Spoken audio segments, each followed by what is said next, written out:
এগুলো আমাদের সবারই প্রিয়। সেখানকার সৌন্দর্য, শান্তি, সেখানকার পরিবেশ আমাদের সকলের ভালো লাগে এবং সেখান থেকে আমরা কাঠ পাই, যা সংসারে, আমাদের জীবনে আমাদের খুব সহায়ক হয়ে ওঠে। এর দ্বারা আমরা অনেক কিছুই প্রাপ্ত করতে পারি, অনেক বাদ্যযন্ত্র আমরা লাভ করতে পারি। এর অনেকভাবে প্রয়োগ সম্ভব। কিছু কাঠ অত্যন্ত সুগন্ধি হয় যা আমরা ঈশ্বরকে নিবেদন করি, যেমন চন্দন। এবার ভাবুন, একজন অসাবধানী ব্যক্তি তার হাত থেকে ছোট্ট একটা আগুনের ফুলকি যদি সেখানে পড়ে, তাহলে তা সমগ্র বনকে ভস্ম করে দিতে পারে। আর যখন এই আগুন ছড়িয়ে পড়ে, তখন তা কাউকে রেহাই দেয় না। অন্য বৃক্ষকে নয়, পাতাকে নয়, ফলকে নয়, কাঁটাকে নয়, কাউকে নয়, পথে যাকে পায় তাকেই ভস্ম করে দেয়। এই ছোট্ট আগুনের ফুলকি। কিন্তু এই ছোট্ট আগুনের ফুলকি সবার আগে কাকে ভস্ম করে? সেই সকল ছোট ছোট শুকনো পাতা, সেই ছোট ছোট গাছের ডাল। ঠিক সেইভাবেই আপনার জীবনে একজন খারাপ ব্যক্তি এসে হয়তো আপনার সমগ্র জীবন ধ্বংস করে দিতে পারে। আর আপনার এই জীবনে এই ছোট ছোট শুকনো পাতা এবং এই ছোট ছোট শুকনো কাঠ আপনার ছোট ছোট স্বার্থ। আপনার স্বার্থের দ্বারা এই অশুভ ব্যক্তি আপনার মনে অশুভ আবেগ বাড়িয়ে তুলবে এবং আস্তে আস্তে আপনার জীবন শেষ করে দিতে পারে। তাই মনে রাখবেন, এই জীবন অমূল্য। আপনি হলেন অমূল্য।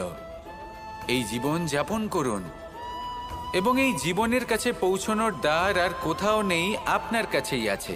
আপনার মনে, আপনার বিবেকে, আপনার দৃষ্টিভঙ্গিতে, আপনার ভাবনাতেই আছে।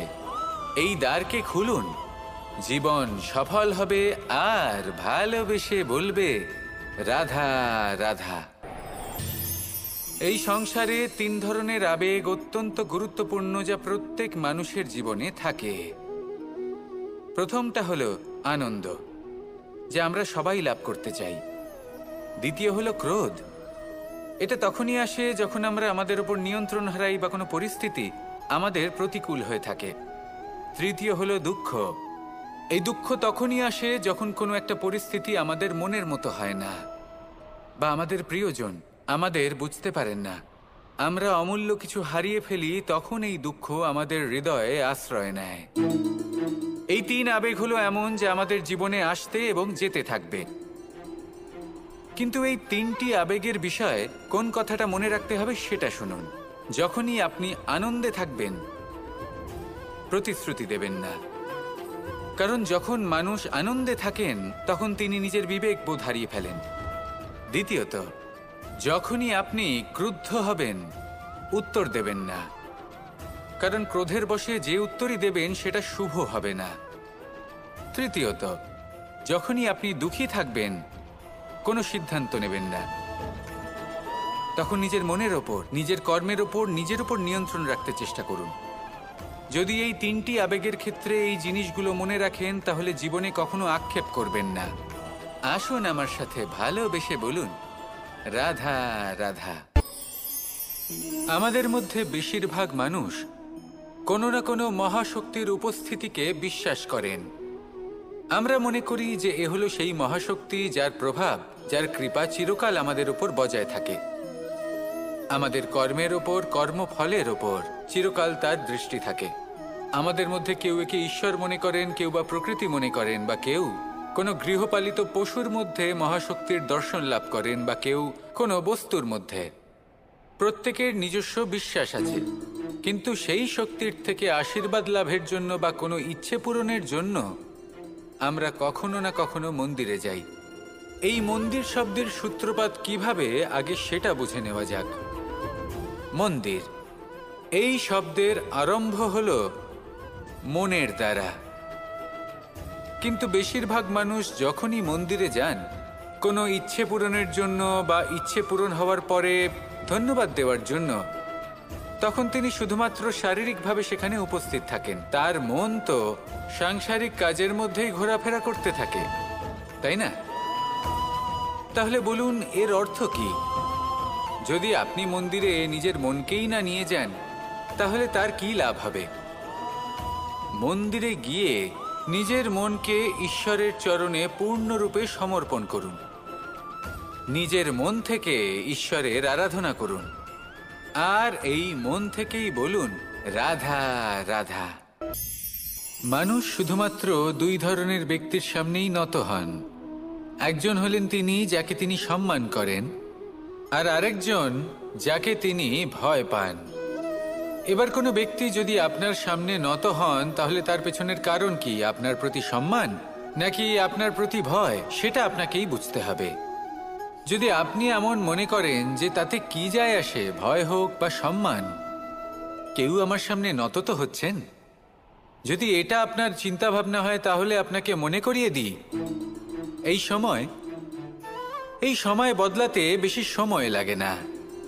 আজ যে ব্যক্তি আপনাকে দেখে ভয় পাচ্ছে, কাল এই ভয়ের সমাপ্তিও ঘটতে পারে। আবার এমনও হতে পারে যে তার কাছে অত্যাধিক শক্তি চলে এলো। অনেক কিছুই হতে পারে। তাই মনে রাখবেন, যে মাথা ভয়ের কারণে নত হয় তা সময় এলে সবার আগে বিরোধিতা করতে পারে, আর যে মাথা সম্মানের কারণে নত হয়, আপনার জন্য নিজের শিরচ্ছেদও সে করতে পারে। তাই সকলকে আপন করে নিন, কিন্তু ভয় প্রয়োগ করে নয়। কর্ম করুন এবং সম্মান অর্জন করুন। শুধু এটাই করুন, আর আমার সাথে ভালোবেসে বলুন, রাধা রাধা। কথায় আছে যে স্বপ্ন এবং লক্ষ্য হলো একটি মুদ্রারই দুটি দিক। যতক্ষণ না স্বপ্ন দেখছেন, ততক্ষণ বুঝবেন কি করে আপনার লক্ষ্য কি? স্বপ্ন দেখে যদি নিজের লক্ষ্য বুঝতে পারেন, সেটা পেতে চান, তবেই সেটা লাভ করতে পারবেন।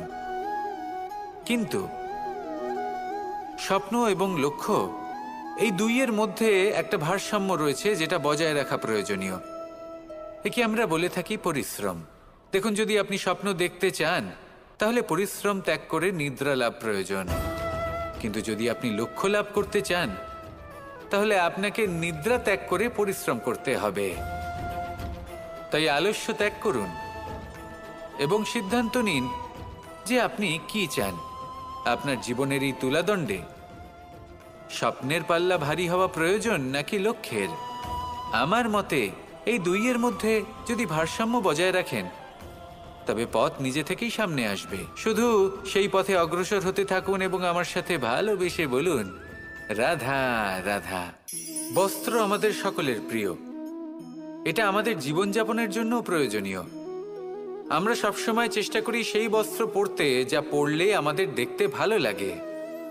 কিন্তু কখনো এই কথা ভেবে দেখেছেন যে কিছু বস্ত্র যদি স্বচ্ছ হয়, তাহলে তা পুরনো হলেও দেখতে ভালো লাগে? ঠিক তেমনই, যেমন কোনো খাবার যদি মশলাদার না হয়, অত্যন্ত সুস্বাদু নাও হয়, কিন্তু যদি তা গরম হয়, টাটকা হয়, তাহলে খেতে ভালোই লাগে। ঠিক সেইভাবেই যদি কোনো ব্যক্তি সুন্দর নাও হয়, কিন্তু তার কথা খুবই মধুর হয়, তাহলে সেই ব্যক্তি সকলের প্রিয় হয়। কোনো ব্যক্তি যদি ধনবান নাও হন, কিন্তু তিনি যদি গুণী হন, তাহলে এই সংসারে সম্মান লাভ করেন। সেই জন্য কখনো এই বিষয়ে দুঃখ পাবেন না যে আপনার কাছে ভৌতিক স্বাচ্ছন্দ্য নেই। আপনার কাছে সবথেকে বড় বস্তু, সবথেকে মূল্যবান বস্তু যেটা আছে, সেটা হলো আপনার আত্মা, আপনার মন, আপনার বিচারধারা, আপনার গুণ, আপনার কথা। এগুলো সবসময় শুভ রাখুন এবং সবসময় নিজের সাথে রাখুন। এই জীবন সফল হবে এবং প্রেমময় হয়ে বলে উঠবে, রাধা রাধা।